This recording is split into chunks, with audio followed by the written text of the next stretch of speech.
जब तक नजर लक्ष्य पर होती है, आपको मुसीबतें दिखाई नहीं देती। और जब नजर लक्ष्य से हटती है, तो मुसीबतें ही मुसीबतें दिखाई देती हैं। नमस्कार साथियों, आज मैं आपके लिए एक नया एपिसोड लेके आया हूं, जिसमें मैं आपसे बात करूंगा कैसे एक उम्मीदवार या एक व्यक्ति अपने जीवन में किसी व्यवसाय को चुनता है।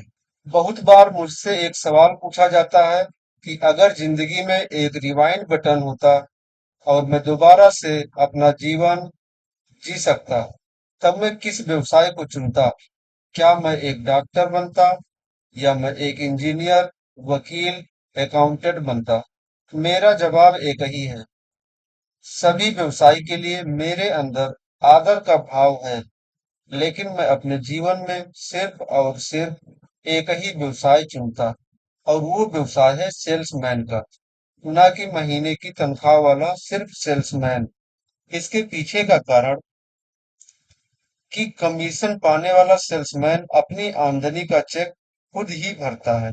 वह अपनी कमाई या अपनी आमदनी खुद तय करता है। वह कहता है कि अगर मैं कुछ नहीं करता हूं, तो आप मुझे कुछ मत दीजिए। बेचने का सबसे महत्वपूर्ण पहलू यह है कि एक अच्छा बेचने वाला अपने भाग्य का निर्माण और भाग्य का नियंत्रण खुद करता है। वह महसूस करता है कि जिंदगी में परिणाम ही पुरस्कृत किया जाता है, कोशिश नहीं। क्रिकेट में चाहे एक बैट्समैन कितनी बार ही 99 रन बना ले, उसको एक शतक कभी नहीं गिना जाता।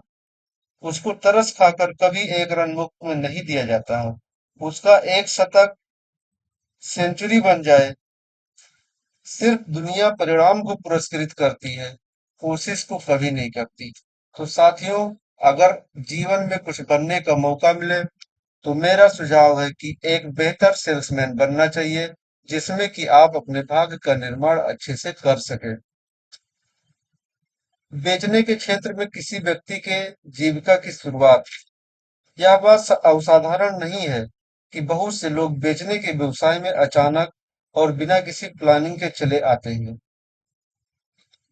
ऐसे ही बहुत सारे उदाहरण हैं। किसी व्यक्ति ने अपना करियर शुरू किया। एक बार उसने एक अखबार में एक इश्तिहार पढ़ा, जिसमें लिखा था, अगर आप कुछ अतिरिक्त पैसा कमाना चाहते हैं, तो वैक्यूम क्लीनर का डोर टू डोर प्रदर्शन करें। उस व्यक्ति ने इश्तिहार पर गौर किया और सोचा, दिन में कार साफ करूंगा और शाम में इसका डेमो करूंगा। वहां बहुत से लोग थे। थोड़ी औपचारिक बातचीत के बाद उसे कहा गया कि आप वैक्यूम क्लीनर का डेमो करने जाएं, आपको हर डेमो के लिए $5 दिए जाएंगे। उसने एकदम समझा कि उसे बेचना नहीं है, सिर्फ डेमो करना है। वह एक अपार्टमेंट में जाता, दरवाजा खटखटाता, स्त्री या पुरुष जो भी बाहर आए, उससे कहता, मैडम सर, आपको वैक्यूम क्लीनर खरीदना नहीं है, बस आपको इसका डेमो लेना है और मुझे $5 मिल जाएंगे। कुछ लोगों ने उस पर तरस खाकर अंदर आने दिया। उसने मुंह पर दरवाजा बंद कर दिया। एक दिन वह एक भारतीय परिवार के घर डेमो दे रहा था। पति पत्नी सोफे पर बैठे थे और वह जमीन पर। सारा समय वह आदमी वैक्यूम क्लीनर को देखने के बजाय मुझे देख रहा था। मैंने पूछा, सर क्या मैंने कुछ गलत किया? उसने जवाब दिया, नहीं। फिर उसने पूछा, आप मुझे इस तरह से क्यों देख रहे हैं? उसने उससे पूछा, क्या तुमने कभी जीवन बीमा बेचा है?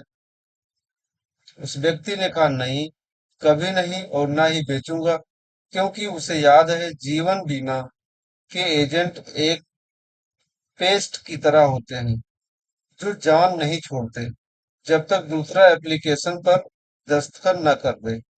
उसने जीवन में कभी भी पेस्ट की तरह नहीं बनना चाहूंगा, ऐसा बोला। उसने कहा, नहीं, यहाँ इस तरह काम नहीं होता। मुझे देखो, मैं एक जीवन बीमा एजेंट हूँ, मेरा रहन सहन देखो। यहाँ पर मैं लिंकन गाड़ी चलाता हूँ। बाद में मैंने जाना कि वह मेट लाइफ के लिए काम करता था। और तब स्कीम चल रही थी कि जो एक नया एजेंट लाएगा उसको एक सैमसोनाइट ब्रीफकेस मिलेगा। इस तरह मैं उसके लिए एक ब्रीफकेस था।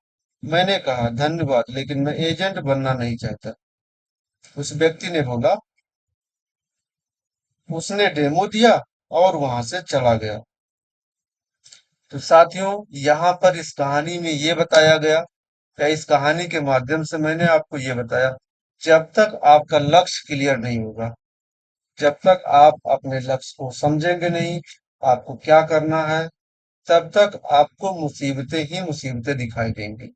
यानी कि पहले ही मैंने बोल दिया, जब तक नजर लक्ष्य पर होती है, आपको मुसीबतें दिखाई नहीं देती। और जब नजर लक्ष्य से हटती है, तो मुसीबतें ही मुसीबतें दिखाई देती हैं।